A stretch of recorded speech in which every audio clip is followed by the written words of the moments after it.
every protocols we are using as a set of rules to transfer the packets from source to the destination. So for this purpose, we are using a multiple type of protocols to transfer the messages or data as a packets.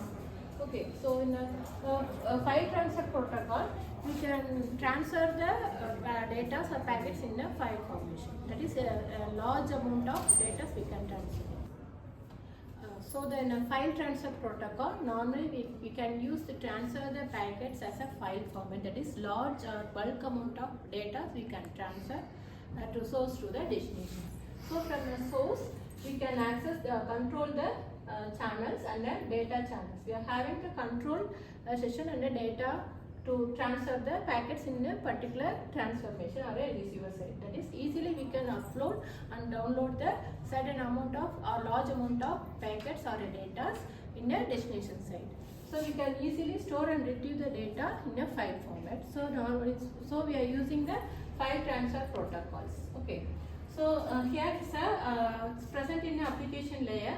So it's a standard network protocols.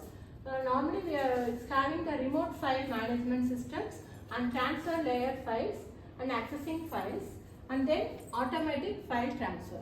So in a remote file management, we can easily access, that is, store and retrieve the packets or files in data. Easily we can manage in a file format of a remote access. So the transfer layer files can transfer the large amount or huge amount of data in a frequent manner. So basically we can transfer the packets and send and convey the messages through the network connection. So from the networks we can use the file transformation for receiving the packets. So transfer the layer files, that is we can easily transfer the large amount of data in a file format. Then accessing files. Easily we can access that files through that some addresses and we can easily retrieve the address particular files in a particular format. Okay, so in automatic file transfer, by referring the addresses and automatically access files, we can transfer the data from the source to the destination. So it's a automatic file transfer format. So normally in the file transfer protocol, for example, if you are taking the mail transformation or a message conversation of a sender to receiver, so easily we can send the messages. For example, if you send the mail means it will access or we can easily send the large amount of data through the mail. So here we can use the file transfer protocol for transfer the data for a source mail to the destination mail. Through that address we can access the multiple data in the file format.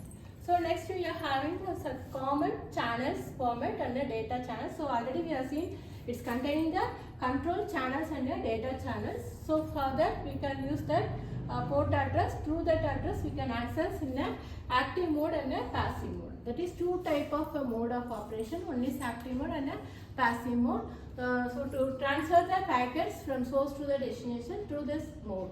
Okay, so finally we are using the file transfer protocol for a large amount of data to transfer the from source to the destination. If you want to send any videos or images through the mail means we can easily attach it in a certain format, or it is exceed some level of data size means we can compress and we can transfer the data from the source to the destination. So the main advantages is we can easily transfer the packets from source to the destination in a file format. So through the file transfer protocol, we can send the large amount of data or bulk amount of data from a source to the destination. Okay. So for example, if you are taking any real-time example means from one system to another system, we have to send some source of amount. For example, some student details or some mock details or some bulk amount of data we have to transfer means. So that time we can use the file transfer protocols, that is through that protocol we can set the source and destination format and data to transfer the packets.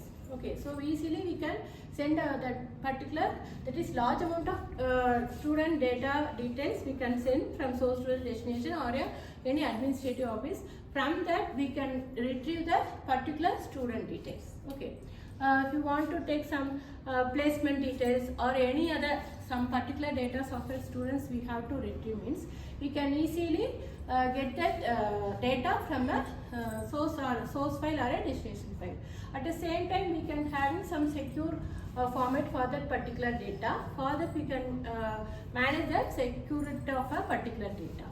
So here the file transfer protocol is a standard network. It's an application layer. It's easily convey the data from source to the particular destination through the control channel and a data channel. Okay, through that we can using two modes, active and passive mode, we can transfer the data. That's all the file transfer protocol. Thank you.